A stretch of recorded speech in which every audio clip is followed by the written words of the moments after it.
Tara sa Australia! Tell me what it takes to get you feeling alive. Tell me how to show you it's a beautiful life.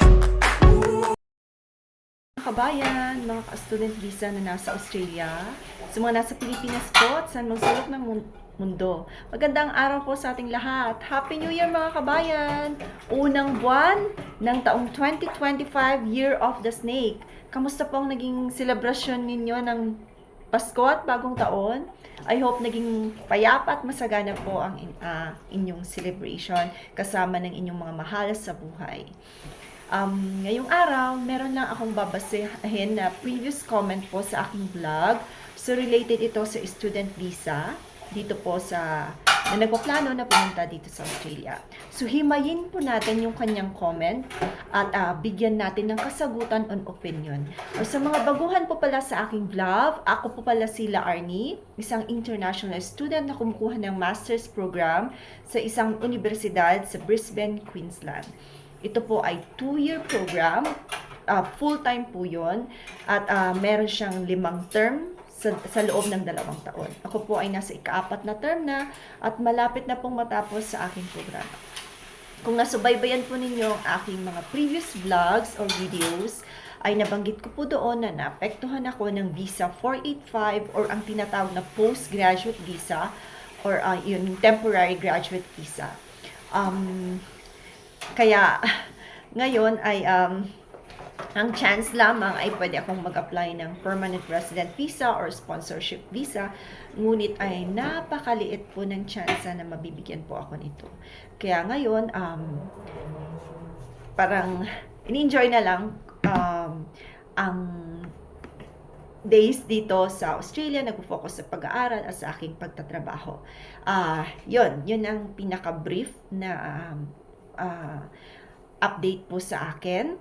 At sa mga nagpaplano pa rin pong mag-student visa dito sa Australia, pwede po kayong manood sa ibang vlog or sa previous vlogs ko po kung ano po yung parang suggestion or recommendation ko.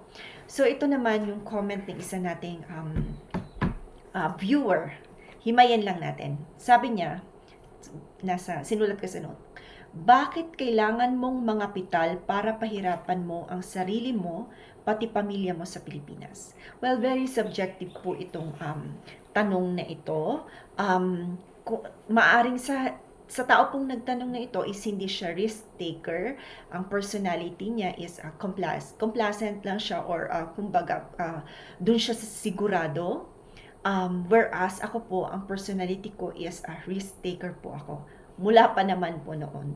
So, that's how I live my life. I don't like what ifs.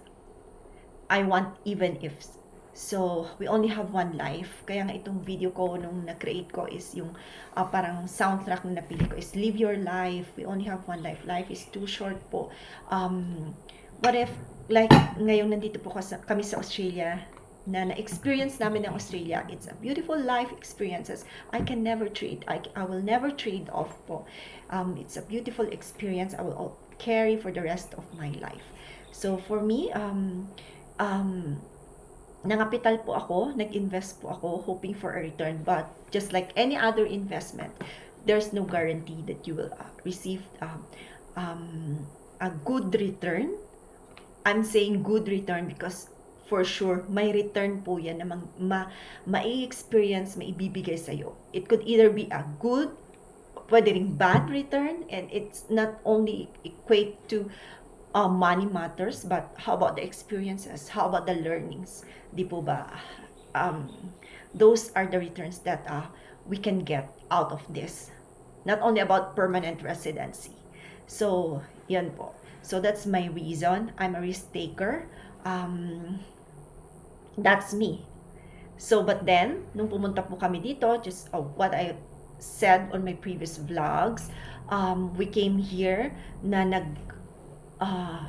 my plan A, plan B, and plan C, and we can always go back to our home country if we don't succeed. So, we came here as a mature student. I came here with a family of 3, with my daughter and my husband. So, kung hindi man po mag-succeed and walang opportunity po para sa amin, it's for a loose end on our side. It's always a gain kasi pag nag-aral ka naman po dito at natapos mo yung pag-aaral mo, you can always go back in our home country and there's opportunity. So, there's a lot of opportunity when you have the education na na-acquire mo internationally. Next na sinabi niya is, bakit kailangan mo mga kapital para pahirapan mo ang sarili mo, pati pamilya mo sa Pilipinas? Ito yung pati pamilya mo sa Pilipinas. I have been very grateful na very supportive ang family ko. Ang nanay, tatay ko na nasa Pilipinas, they let me fly my wings. So, noong nasa Pilipinas ako, kung anong ginagawa ko sa buhay, they're always been at my back. So, ganun po yung foundation ko. So, ganun kalakas yung loob ko. So, it's very important po talaga na may support tayo ng family natin kasi sila ang magpapalakas ng loob natin. May panahon po talagang panghihinaan tayo. It's part of our life experiences. But then, if there are those people who keep on pushing you, or even if they don't push you, knowing that they are standing beside and behind you, then there's no reason para mapanghinaan tayo. May kakapitan po tayo. So, for me, I've been very blessed. I have a supportive family in the Philippines. Although senior na po ang mga magulang ko, they let me na, sige, subukan mo. So, I'm very thankful for that opportunity. Kasi nung nagpaalam ako sa kanila, 2 years lang naman ang pag-aaral ko. So, at least ma-experience ko din ang mag-aral sa ibang bansa. Nawala ka naman kasi, itong sabi niya, bakit kailangan mo mga kapital para pahirapan mo ang sarili mo, pati pamilya mo sa Pilipinas, na wala ka namang kasiguruhan na magbubunga ng magandang kinabukasan. Para sa akin po, ang pag-aaral po, pag natapos ko ang aking pag-aaral, ay may magandang kinabukasan. Surely po yun. Education, no one can take that away from you. You will carry with it. But the thing is, mawawalan po talaga ng bunga yan kung umuwi ako ng Pilipinas at hindi ko ginamit ang aking pinag-aralan. I think yun yung po pwedeng mangyari. But it depends on your personality, your attitude and behavior towards sa nangyayari po sa buhay mo. Tapos ang sabi niya, pag sumobra ka sa working hours per week dyan, ay i-hunt ka in the future pag nag-apply ka ng PR. True. So, pag sumobra ka ng working hours, so bilang estudyante, kailangan po nating sundin ang nakasaad sa ating visa conditions. Sa kagaya ko pong nag-master's program is limited to 24 per week o 48 hours kada 2 linggo.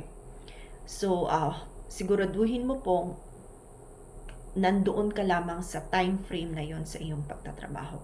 Ngayon, I think it's a very good comment po, which is sa personality side niya, hindi siya mag-take ng risk, whereas sa akin is risk taker ako. So, yun yung naging comment niya, which is valid on his side, and I have also my own reason why we pursue studying here in Australia with my family.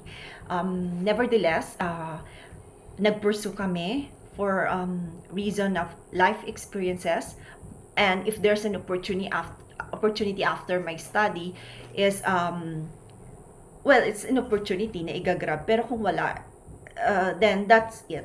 I can always go back to our home country and the Philippines po. Kaya, yun naman po, nung pumunta kami dito, ay, yun nga, establish muna kami sa ating bansa. Kaya, walang mawawala. Kumbaga, may magigain pa po kami nung pumunta kami dito sa Australia.